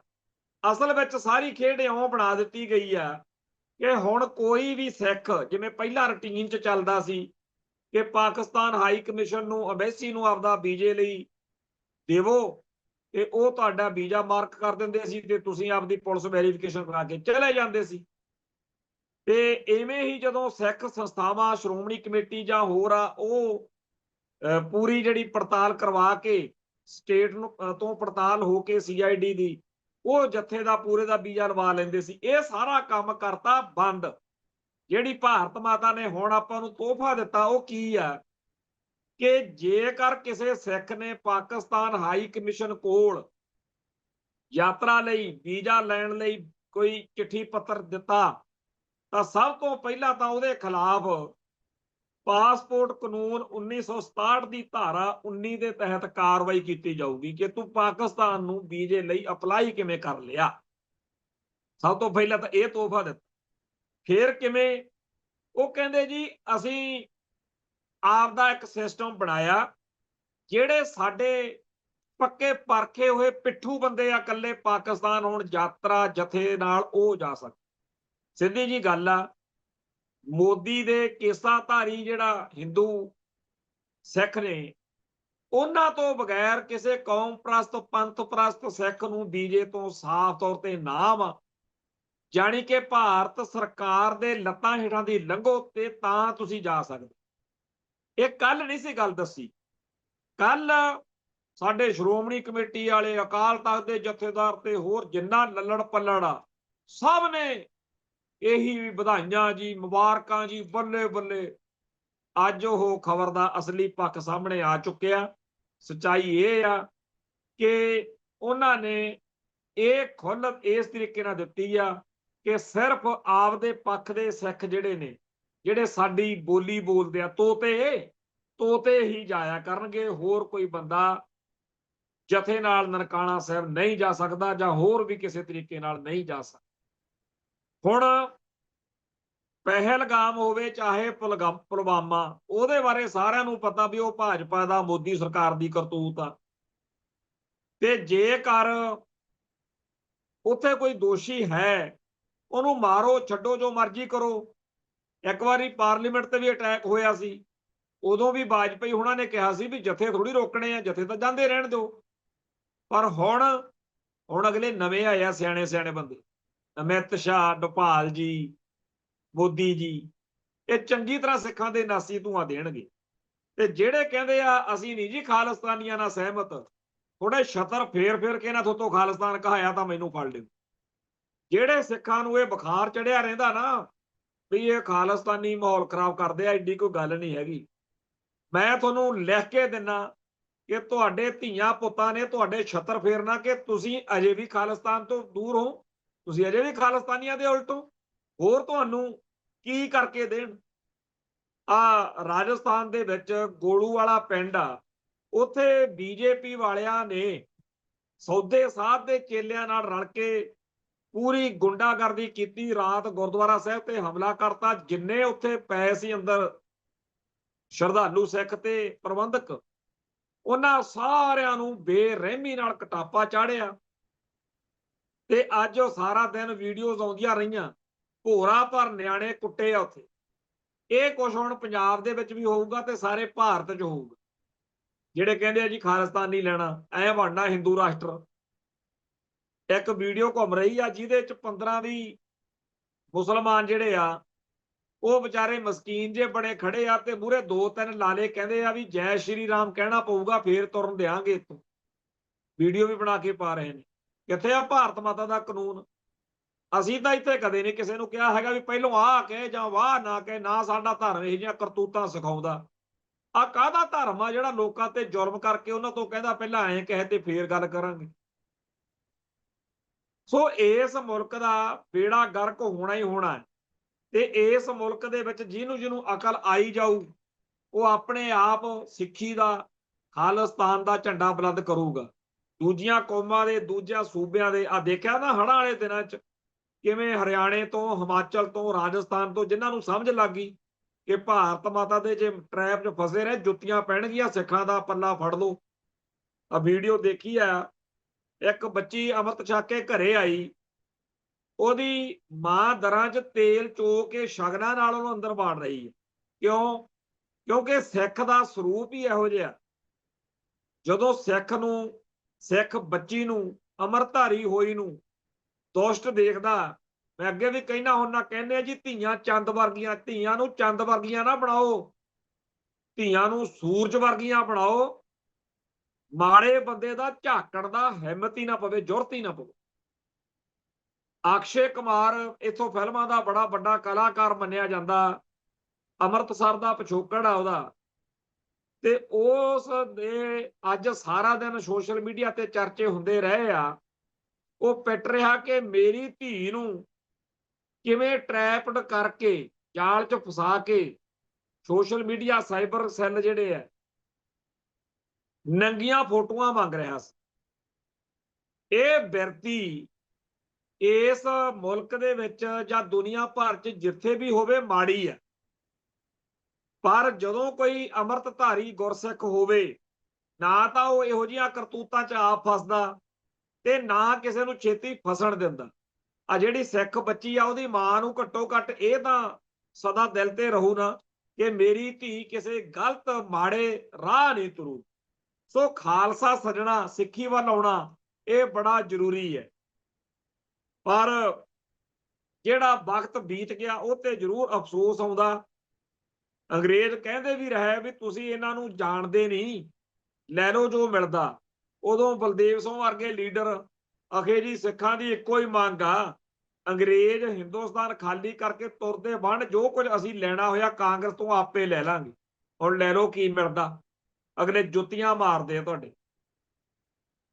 ਖੈਰ, ਕਈ ਇੱਥੇ ਸਾਨੂੰ ਮੱਤਾਂ ਦੇਣ ਆ ਜਾਂਦੇ ਆ, ਜੇ ਜੀ ਖਾਲਿਸਤਾਨ ਬਣ ਗਿਆ ਛੋਟਾ ਜਿਹਾ ਹੋਊ, ਇਹ ਚੱਲੂ ਕਿਵੇਂ। ਇਹਨਾਂ ਦੀਆਂ ਨਾ ਗੱਲਾਂ ਸੁਣ ਕੇ 1947 ਵੇਲੇ ਜਦੋਂ ਅੰਗਰੇਜ਼ ਨੇ ਭਾਰਤ ਛੱਡਣਾ ਸੀ, ਬ੍ਰਿਟਿਸ਼ ਪਾਰਲੀਮੈਂਟ 'ਚ ਚਰਚਲ ਹੁੰਦਾ ਸੀ, ਉੱਥੇ ਬਹਿਸ ਹੋ ਰਹੀ ਸੀ। ਉਹਨੇ ਕਿਹਾ ਵੀ ਜਿਹੜੇ ਭਾਰਤੀ ਲੀਡਰਾਂ ਦੇ ਹਵਾਲੇ ਆਪਾਂ ਇੰਡੀਆ ਕਰਨ ਲੱਗੇ ਆ ਨਾ, ਇਹ ਘਾਹ ਫੂਸ ਵਰਗੇ ਲੋਕ ਨੇ, ਇਹਨਾਂ ਤੋਂ ਭਾਰਤ ਸਾਂਭਣਾ ਨਹੀਂ। ਹੁਣ ਚੰਗਾ ਜਾਂ ਮਾੜਾ 1947 ਤੋਂ ਇਹਨਾਂ ਨੇ ਜਿਹੋ ਜਿਹਾ ਸਾਂਭਿਆ, ਇਹਨਾਂ ਦੀਆਂ ਕਰਤੂਤਾਂ, ਇਹਨਾਂ ਦੇ ਘਪਲੇ, ਘੱਟ ਗਿਣਤੀਆਂ ਤੇ ਜ਼ੁਲਮ, ਇਹ ਸਾਰਾ ਕੁਝ ਆਪਣੇ ਸਾਹਮਣੇ ਹੈ। ਤੇ ਭਾਈ ਸਿੱਖ ਇਹਨਾਂ ਨਾਲੋਂ ਵਧੀਆ ਖਾਲਿਸਤਾਨ ਸਾਂਭਣ। ਆ ਹੜ੍ਹਾਂ ਵਾਲੇ ਦਿਨਾਂ 'ਚ ਇੱਕ ਦੂਜੇ ਦੀ ਬਾਂਹ ਫੜ ਕੇ ਦਿਖਾਤਾ ਸਾਰੀ ਦੁਨੀਆ ਨੂੰ, ਤੇ ਸਾਰੀ ਦੁਨੀਆ 'ਚ ਚਰਚਾ ਵਾ ਵੀ ਇਹੋ ਜਿਹੀ ਕੌਮ ਕਦੇ ਨਹੀਂ ਡੁੱਬ ਸਕਦੀ, ਕਦੇ ਨਹੀਂ ਮਰ ਸਕਦੀ। ਹਾਂ, ਇਹ ਜ਼ਰੂਰ ਗੱਲ ਆ ਕਿ ਅਜੇ ਗੁੱਲੀ ਦਣ ਨਹੀਂ ਪਈ ਸਾਡੀ, ਪਰ ਖਾਲਿਸਤਾਨ ਲਾਜ਼ਮੀ ਬਣੂਗਾ। ਤੇ ਉਸ ਮੌਕੇ ਦੁਨੀਆ ਭਰ ਦੇ ਵਿੱਚ ਹਰੇਕ ਬੰਦੇ ਨੂੰ ਇਹ ਹੋਣਾ ਕਿ ਇਹ ਇੱਕ ਅਣਖ ਗੈਰਤ ਵਾਲੀ ਕੌਮ ਆ।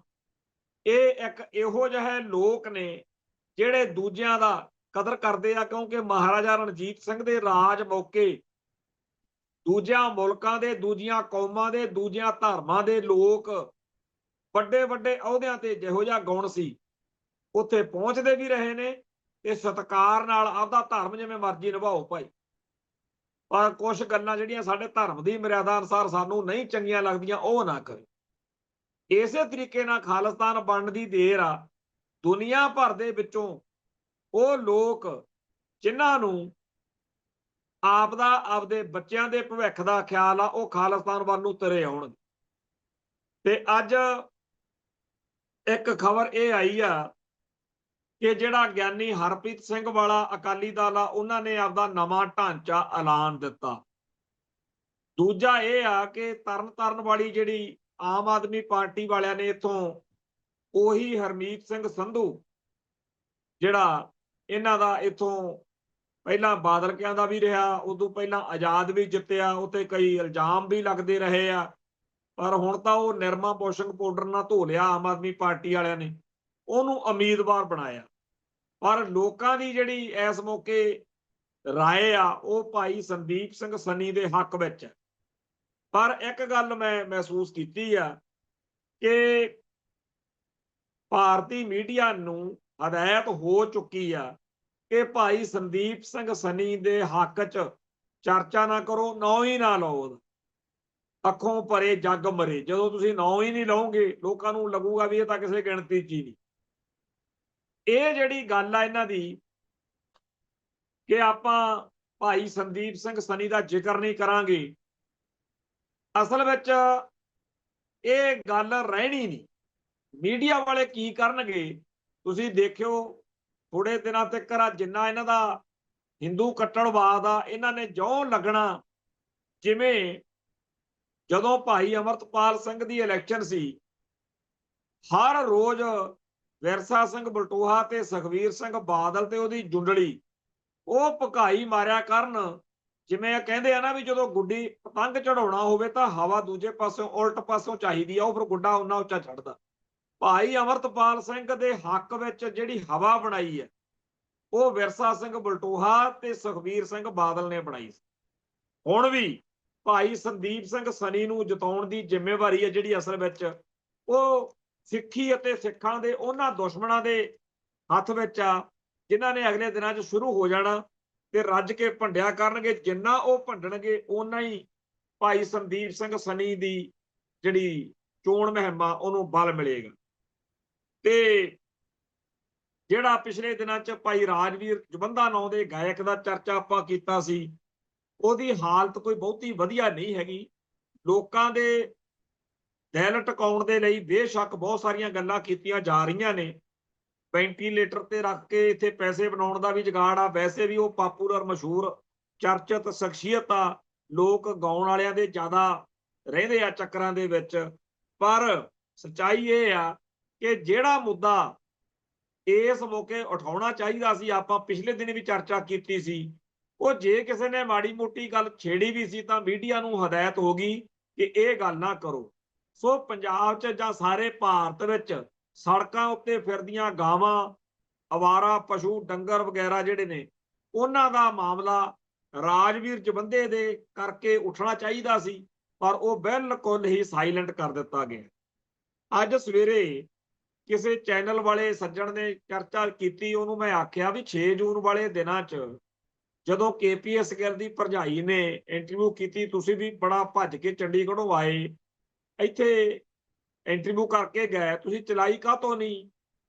ਤੇ ਉਸ ਤੋਂ ਬਾਅਦ 'ਚ ਗੱਲਾਂ ਹੋਈਆਂ ਤਾਂ ਮੋਟੇ ਤੌਰ ਤੇ ਗੱਲ ਇਹ ਹੈ ਕਿ ਇੱਥੇ ਇੱਕ ਪੂਰਾ ਮਹਿਕਮਾ ਬਣ ਚੁੱਕਿਆ।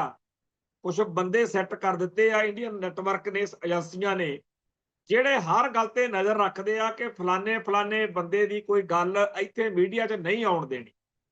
ਹੁਣ ਇਸ ਮੁਲਕ ਦੇ ਵਿੱਚ ਜਿੱਥੇ ਭਾਈ ਜਸਵੰਤ ਸਿੰਘ ਖਾਲੜਾ ਦੀ ਫਿਲਮ ਨਹੀਂ ਲੱਗਣ ਦਿੱਤੀ ਜਾ ਰਹੀ, ਜਿੱਥੇ ਹੋਰ ਬਹੁਤ ਕੁਝ ਹੋ ਰਿਹਾ, ਉੱਥੇ ਇੱਕ ਇਹ ਵੀ ਆਪਦੇ ਵੱਲੋਂ ਯਤਨ ਕੀਤਾ ਜਾ ਰਿਹਾ ਕਿ ਕਿਹੜੀ ਗੱਲ ਜ਼ਿਆਦਾ ਚਲਾਈ ਜਾਵੇ। ਕੀ ਇਉਂ ਸਿੱਖਾਂ ਨੂੰ ਮਿਸਗਾਈਡ ਕਰ ਲਓਗੇ? ਸਾਡੇ ਤਾਂ ਇੱਥੇ ਲੋਕਾਂ ਨੂੰ ਅਸੀਂ ਪਿਛਲੇ ਕਈ ਸਾਲਾਂ ਤੋਂ ਕਹਿ ਰਹੇ ਹਾਂ ਕਿ ਗੋਦੀ ਮੀਡੀਆ ਤੇ ਅੰਨਾ ਯਕੀਨ ਨਾ ਕਰਿਓ, ਉਹ ਤੁਹਾਡੇ ਨਾਇਕਾਂ ਨੂੰ ਖਲਨਾਇਕ ਬਣਾ ਧਰਨਗੇ ਤੇ ਤੁਹਾਡੇ ਸਾਹਮਣੇ ਤੁਹਾਡੇ ਖਲਨਾਇਕਾਂ ਨੂੰ, ਜਿਨ੍ਹਾਂ ਨੂੰ ਤੁਸੀਂ ਮਾੜਾ ਬੋਲਣਾ ਸੀ, ਉਹਨਾਂ ਨੂੰ ਤੁਹਾਡੇ ਤੋਂ ਸਲੂਟ ਮਰਵਾ ਦੇਣਗੇ, ਸਲਾਮੀਆਂ ਦਵਾ ਦੇਣਗੇ। ਇਸ ਕਰਕੇ ਜਿਹੜੇ ਵਿਚਾਰੇ ਇਹਨਾਂ ਦੇ ਟ੍ਰੈਪ 'ਚ ਮਾੜਾ ਮੋਟਾ ਕਦੇ ਫਸਦੇ ਵੀ ਨੇ, ਉਹਨਾਂ ਨੂੰ ਬੜੀ ਜਲਦੀ ਸਮਝ ਲੱਗ ਜਾਂਦੀ ਆ ਕਿ ਇਹ ਗੱਲ ਜਾਂਦੀ ਕਿੱਧਰ ਨੂੰ ਆ। ਤੋ ਇਸ ਦੌਰ ਵਿੱਚ ਜਦੋਂ ਕਿ ਨੈਰੇਟਿਵ ਸਿਰਜ ਕੇ ਖਬਰਾਂ ਦਾ ਮੂੰਹ ਉਸ ਤਰੀਕੇ ਨਾਲ ਕਰਨ ਦਾ ਇੱਕ ਬੜਾ ਢਕਵੰਜ ਲੋਕਾਂ ਨੂੰ ਆਉਂਦਾ, ਉੱਥੇ ਸਾਡੀ ਸਾਰਿਆਂ ਦੀ ਜ਼ਿੰਮੇਵਾਰੀ ਬਣਦੀ ਆ ਕਿ ਅੰਨੀ ਦੇ ਥੇ ਕਿਸੇ ਖਬਰ ਤੇ ਯਕੀਨ ਨਾ ਕਰਿਆ ਕਰੀਏ। ਆਪਾਂ ਕੱਲ ਵੀ ਗੱਲ ਕੀਤੀ ਸੀ ਕਿ ਭਾਈ ਬਲਵੰਤ ਸਿੰਘ ਰਾਜੋਆਣਾ ਦੀ ਫਾਂਸੀ ਦੀਆਂ ਤਰੀਕਾਂ ਐਲਾਨੀ ਫਿਰਦੇ ਆ ਇੱਥੇ ਕਿ ਜੀ ਬਸ ਚੱਕ ਦੇਣੇ ਆ ਫੱਟੇ, ਇੰਨੀ ਤਰੀਕ ਨੂੰ ਫਾਂਸੀ ਚਾੜ ਦੇਣਾ ਉਹਨੂੰ, ਜਦੋਂ ਕਿ ਅਜੇ ਇਹ ਮਾਮਲਾ ਸੁਪਰੀਮ ਕੋਰਟ 'ਚ ਆ। ਅਜੇ ਜਿਹੜੀ ਇਹ ਕਹਾਣੀ ਆ ਕਾਫੀ ਅੱਗੇ ਤੱਕ ਜਾਊਗੀ, ਪਰ ਇਹ ਲੱਗਦਾ ਇਉਂ ਆ ਜਿਵੇਂ ਮਾਹੌਲ ਸਿਰਜਿਆ ਜਾ ਰਿਹਾ ਹੋਵੇ ਪੰਜਾਬ ਦੇ ਵਿੱਚ ਗੜਬੜ ਦਾ, ਪੰਜਾਬ ਦੇ ਵਿੱਚ ਰੌਲੇ ਰੱਪੇ ਦਾ ਮਾਹੌਲ ਸਿਰਜਣ ਦੀ ਕੋਈ ਪਲੈਨਿੰਗ ਜਿਹੜੀ ਆ ਉਹ ਲੱਗਦੀ ਹੈ। ਕਿਉਂਕਿ ਇਸ ਤੋਂ ਪਹਿਲਾਂ ਬਰੇਲੀ ਦੇ ਵਿੱਚ ਬਹੁਤ ਮਾਹੌਲ ਖਰਾਬ ਹੋਇਆ, ਮਾਰ ਧਾੜ ਹੋਈ, ਲੇਹ ਦੀ ਹਿੰਸਾ ਦੀਆਂ ਖਬਰਾਂ ਜਿਹੜੀਆਂ ਨੇ ਉਹ ਆਪਾਂ ਦੁਨੀਆ ਭਰ 'ਚ ਦੇਖੀਆਂ। ਤੋਂ ਪੰਜਾਬ ਤੇ ਪੰਜਾਬ ਤੋਂ ਬਾਹਰ ਕਈ ਥਾਵਾਂ ਦੇ ਉੱਤੇ ਜੋ ਇਸ ਤਰੀਕੇ ਨਾਲ ਹਮਲਾਵਰ, ਮਾਰ ਧਾੜ, ਕੁੱਟਮਾਰ, ਲੜਾਈ ਪੜਾਈ ਵਾਲਾ ਮਾਹੌਲ, ਕਰਫਿਊ ਵਾਲਾ ਮਾਹੌਲ, ਉਵੇਂ ਪੰਜਾਬ ਵਿੱਚ ਵੀ ਉਹਨਾਂ ਨੂੰ ਲੋੜ ਲੱਗਦੀ ਆ ਕਿ ਇਹੋ ਜਿਹਾ ਕੁਝ ਇੱਥੇ ਹੋ ਜੇ, ਜਿਹ ਤੋਂ ਬਾਅਦ 'ਚ ਜਿਹੜੀ ਦਿੱਲੀ ਦੀ ਆਮ ਆਦਮੀ ਪਾਰਟੀ ਦੇ ਸਰਕਾਰ ਨਾਲ ਵਿਗੜੀ ਹੋਈ ਆ।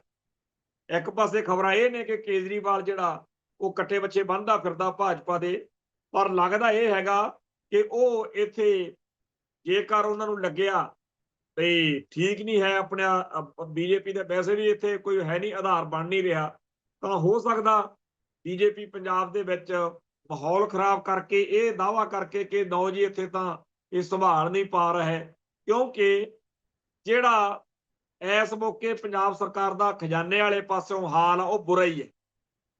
ਕੇਂਦਰ ਤੋਂ ਪੈਸੇ ਮਿਲ ਨਹੀਂ ਰਹੇ, ਆਪਦੇ ਕੋਲੇ ਹੈ ਨਹੀਂ, ਪੈਨਸ਼ਨਾਂ, ਤਨਖਾਹਾਂ ਤੇ ਹੋਰ ਚੀਜ਼ਾਂ ਦੇ ਨਾਂ ਦੇ ਉੱਤੇ ਹੀ ਕਰਜ਼ਾ ਲੈ ਕੇ ਡੰਗ ਸਾਰਿਆ ਜਾ ਰਿਹਾ। ਤੇ ਹੁਣ ਤਾਂ ਜਿਹੜੇ ਸੜਕਾਂ ਦੇ ਆਲੇ ਦੁਆਲੇ ਲਾਂਘੇ ਹੁੰਦੇ ਆ, ਜਾਂ ਪਿੰਡਾਂ ਦੀਆਂ ਪਈਆਂ ਨੇ, ਜਾਂ ਹੋਰ ਮੁਸ਼ਤਰਕਾ ਖਾਤੇ ਨੇ, ਉਹਨਾਂ ਬਾਰੇ ਵੀ ਕਹਿ ਛੱਡਿਆ ਵੀ ਉਹ ਵੇਚ ਲਓ ਤੇ ਪੈਸੇ ਜਿਹੜੇ ਆ। ਸੋ ਪੰਜਾਬ ਦੇ ਵਿੱਚ ਸਰਕਾਰੀ ਤੌਰ ਦੇ ਉੱਤੇ ਖਜ਼ਾਨੇ ਜਿਹੜੇ ਆ ਉਹ ਮੁਕੰਮਲ ਤੌਰ ਤੇ ਖਾਲੀ ਨੇ। ਭਾਵੇਂ ਅੱਜ ਜਿਹੜੀ ਇਹ ਖਬਰ ਚੱਲੀ ਸੀ ਕਿ ਆਮ ਆਦਮੀ ਪਾਰਟੀ ਤੇ ਬੀਜੇਪੀ ਦਾ ਕੋਈ ਸਮਝੌਤਾ ਹੋ ਸਕਦਾ, ਉਹਦੇ ਬਾਰੇ ਅਜੀਤ ਅਖਬਾਰ ਦੇ ਵਿੱਚ ਹਰਜਿੰਦਰ ਸਿੰਘ ਲਾਲ ਨੇ ਆਪਦਾ ਪੱਖ ਦੱਸਿਆ ਕਿ ਇਹੋ ਜਿਹਾ ਕੁਝ ਹੋਣਾ ਨਾਮੁਮਕਿਨ ਆ, ਪਰ ਸਿਆਸਤ ਵਿੱਚ ਕੁਝ ਵੀ ਸੰਭਵ ਆ। ਲੋਕ ਤਾਂ ਪਹਿਲਾਂ ਕਹਿੰਦੇ ਨੇ ਕਿ ਆਮ ਆਦਮੀ ਪਾਰਟੀ ਆ ਜਿਹੜੀ ਉਹ ਆਰਐਸਐਸ ਦੀ ਬੀ ਟੀਮ ਆ, ਪਤਾ ਨਹੀਂ ਕਿਹੜੀ ਗੱਲ ਕਿੱਧਰ ਨੂੰ ਜਾਵੇ, ਕਿਉਂਕਿ ਇੱਥੇ ਆਰਐਸਐਸ ਦੇ ਹਜ਼ਾਰਾਂ ਮੂੰਹ ਨੇ, ਕੋਈ ਵੀ ਗੱਲ ਕਿੱਧਰ ਨੂੰ ਜਾਂਦੀ ਆ ਇਹ ਇੰਨੇ ਯਕੀਨ ਨਾਲ ਕਹਿਣਾ ਮੁਸ਼ਕਲ ਹੈ। ਇੱਕ ਆਰਟੀਫਿਸ਼ਲ ਇੰਟੈਲੀਜੈਂਸ ਦਾ ਜਿਹੜਾ ਹਮਲਾ ਸਿੱਖ ਜਜ਼ਬਾਤਾਂ ਤੇ ਹੋ ਰਿਹਾ, ਉਹਦੇ ਬਾਰੇ ਸ਼੍ਰੋਮਣੀ ਕਮੇਟੀ ਨੇ ਜਿਹੜੀ ਮੀਟਿੰਗ ਬੁਲਾਈ ਸੀ, ਉਹਦੇ ਉੱਤੇ ਅੱਜ ਦਿਨੋਂ ਦਿਨ ਜਾਣੀ ਕਿ ਮਾਮਲਾ ਉਹ ਸੰਵੇਦਨਸ਼ੀਲ ਵੀ ਹੈ ਤੇ ਉਹਦੇ ਬਾਰੇ ਹੁਣ ਚਰਚਾ ਵੀ ਛਿੜਨ ਲੱਗੀ। ਕਿਹਾ ਇਹ ਜਾ ਰਿਹਾ ਕਿ ਸ਼੍ਰੋਮਣੀ ਕਮੇਟੀ AI ਤਕਨੀਕ ਦੀ ਵਰਤੋਂ ਤੇ ਇਹਦੀ ਦੁਰਵਰਤੋਂ ਬਾਰੇ ਇੱਕ ਵੱਖਰਾ ਵਿਭਾਗ ਬਣਾ ਲਵੇ, ਜਿਹਦਾ ਮੁਖੀ ਇੱਕ ਪੱਕਾ ਸਿੱਖ, ਮਾਹਿਰ ਸਿੱਖ ਹੋਵੇ, ਪਰ ਇਸ ਲਈ ਇਸ ਤਕਨੀਕ ਦੇ ਉੱਚ ਕੋਟੀ ਦੇ ਕੁਝ ਹੋਰ ਮਾਹਿਰਾਂ ਦੀਆਂ ਸੇਵਾਵਾਂ ਲਈਆਂ ਜਾਣ। ਜੇਕਰ ਉਹ ਸਿੱਖ ਹੋਣ ਤਾਂ ਵੀ ਚੰਗੀ ਗੱਲ ਆ, ਜੇ ਨਾ ਹੋਣ ਤਾਂ ਹੋਰ ਮਾਹਿਰ। ਇਸ ਤਰੀਕੇ ਦੀਆਂ ਗੱਲਾਂ ਚੱਲ ਰਹੀਆਂ। ਗੱਲ ਇਹ ਆ ਕਿੱਥੇ ਕਿਤੇ ਕਰ ਲੁਕਦੇ ਫਿਰੋਂਗੇ। ਮੈਂ ਗਰੰਟੀ ਦਿੰਦਾ ਕਿ ਜਦੋਂ ਤੱਕ ਖਾਲਿਸਤਾਨ ਬਣਦਾ ਨਹੀਂ, ਇਹ ਹਮਲੇ ਇਸੇ ਤਰੀਕੇ ਨਾਲ ਕਰਨੇ ਆ, ਤੇ ਕਰਨੇ ਕਿੰਨਾਂ ਨੇ ਆ, ਇਹ ਕਿਸੇ ਤੋਂ ਲੁਕੀ ਛਿਪੀ ਗੱਲ ਨਹੀਂ। ਆਪਾਂ ਜੋ ਮਰਜ਼ੀ ਆਪਦੇ ਦਿਲ ਨੂੰ ਵਹਿਮ ਜਿਹਾ ਪਾਈ ਫਿਰੀਏ ਕਿ ਆਹ ਗੱਲ ਉਹਨਾਂ ਦੀ ਨਹੀਂ ਹੋ ਸਕਦੀ, ਉਹਨਾਂ ਨੇ ਕਸਰ ਨਹੀਂ ਛੱਡੀ, ਪਰ ਇੱਕ ਗੱਲ ਮੈਂ ਇਸ ਤੋਂ ਅਗਲੀ ਵੀ ਦੱਸ ਦਿੰਦਾ, ਜਿੱਦਣ ਖਾਲਿਸਤਾਨ ਬਣ ਗਿਆ ਅਸਲੀ ਰੰਗ ਉਹਨੂੰ ਉਦੋਂ ਦੇਖਣ ਨੂੰ ਮਿਲੂ। ਅਜੇ ਤਾਂ ਕਦੇ ਕਦੇ ਉਹਨਾਂ ਨੂੰ ਸਿੱਖਾਂ ਨੂੰ ਭੜੇਸਿਆ ਦੇਣ ਲਈ ਕੋਈ ਨਾ ਕੋਈ ਡਰਾਮਾ ਸ਼ੋਸ਼ਾ ਕਰਨਾ ਪੈਂਦਾ ਨਾ। ਜਿਵੇਂ ਪਾਕਿਸਤਾਨ ਬਣਨ ਤੋਂ ਬਾਅਦ ਹਰ ਗੱਲ ਵਿੱਚ ਮੁਸਲਮਾਨ ਵਿਲਨ ਬਣਾਉਣਾ ਹੁੰਦਾ, ਹਰ ਗੱਲ ਦੇ ਵਿੱਚ ਪਾਕਿਸਤਾਨ ਜਿਹੜਾ ਹੈਗਾ ਬਾੜ ਲੈਂਦੇ ਆ, ਉਵੇਂ ਆਉਣ ਵਾਲੇ ਦੌਰ ਵਿੱਚ ਖਾਲਿਸਤਾਨ, ਖਾਲਿਸਤਾਨੀ, ਸਿੱਖ ਇਹ ਹੁੰਦਾ, ਸਿੱਖ ਉਹ ਹੁੰਦਾ, ਇਹ ਸਾਰਾ ਕੁਝ ਚੱਲਣਾ। ਜਿਹੜੇ ਅੱਜ ਕੱਲ ਸਾਨੂੰ ਮਤਾਂ ਦਿੰਦੇ ਆ ਕਿ ਤੁਸੀਂ ਤਾਂ ਫਿਰਕਾ ਪ੍ਰਸਤੀ ਵਾਲੀ ਗੱਲ ਕਰਦੇ, ਉਹਨਾਂ ਨੂੰ ਹੱਥ ਬੰਨ੍ਹ ਕੇ ਬੇਨਤੀ ਆ, ਅਰਦਾਸ ਕਰਦੇ ਤੁਹਾਡੀ ਉਮਰ ਲੰਮੀ ਹੋਵੇ, ਜਦੋਂ ਖਾਲਿਸਤਾਨ ਬਣਿਆ ਹੋਵੇ, ਸਿੱਖਾਂ ਦਾ, ਸਿੱਖੀ ਦਾ, ਸਿੱਖ ਇਤਿਹਾਸ ਦਾ, ਗੁਰੂ ਸਾਹਿਬਾਨ ਦਾ ਆ ਜਿਹੜਾ ਹਿੰਦੂ ਰਾਸ਼ਟਰ ਵਾਲਾ ਲੌਂਗ ਲਾਣਾ ਜਦੋਂ ਜਲੂਸ ਕੱਢ ਰਿਹਾ ਹੋਵੇ, ਤੁਹਾਡੇ ਜੁੱਤੀਆਂ ਉਦੋਂ ਤੁਹਾਡੇ ਬੱਚੇ ਮਾਰਨਗੇ। ਉਦੋਂ ਪਹਿਲਾਂ ਪਹਿਲਾਂ ਖਾਲਿਸਤਾਨ ਵਾਲੇ ਪਾਸੇ ਆ ਜਦੋਂ ਚੰਗੀ ਗੱਲ ਆ। ਇੱਥੇ ਸਮਾਪਤੀ ਕਰਦੇ ਆ ਜੀ, ਫੇਰ ਮਿਲਾਂਗੇ। ਨਾਨਕ ਨਾਮ ਚੜ੍ਹਦੀ ਕਲਾ, ਤੇਰੇ ਭਾਣੇ ਸਰਬੱਤ ਦਾ ਭਲਾ। ਵਾਹਿਗੁਰੂ ਜੀ ਕਾ ਖਾਲਸਾ, ਵਾਹਿਗੁਰੂ ਜੀ ਕੀ ਫਤਿਹ।